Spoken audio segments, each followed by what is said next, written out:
Praise the lord. ఈరోజు దేవుని వాగ్దానము చేసినవాడు నమ్మదగినవాడు కనుక మన నిరీక్షణ విషయమై మనం ఒప్పుకొన్నది నిశ్చలముగా పట్టుకొందుము.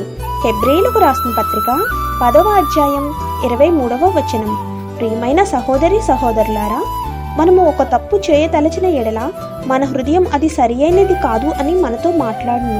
కానీ మన హృదయము దాని మీద కలిగి ఉన్న వాంఛను బట్టి ఆ పాపం జరిగించుటకు నిర్ణయించుకుందాము. మనకు మంచి చెడులను మన హృదయం ఎలాగూ తెలుపుచున్నదో అలాగునని మనతో దేవుడు మాట్లాడిన ఎడ్ల మన హృదయమునకు తెలియను. మనకు దేవుడు వాగ్దానం ఇచ్చినప్పుడెల్లను మన హృదయమునకు అది దేవుడే అనుగ్రహించిన సంగతి తెలియను. మనము ఆయన ఇచ్చునని నమ్మిన తరువాత అది ఆలస్యమైనను ఆయన అనుగ్రహించును అన్న విశ్వాసము కలిగి ఉండవలెను. ఎందుకనగా విశ్వాసము గొప్ప కార్యములను చూచుటకు ఆధారమగును. కాబట్టి ఈ దిన వాగ్దానం మనందరి జీవితంలో నెరవేరాలని కోరుకుంటూ దేవుని సువార్తా పరిచర్యలో మీ సహోదరి. ఆమెన్. God bless you.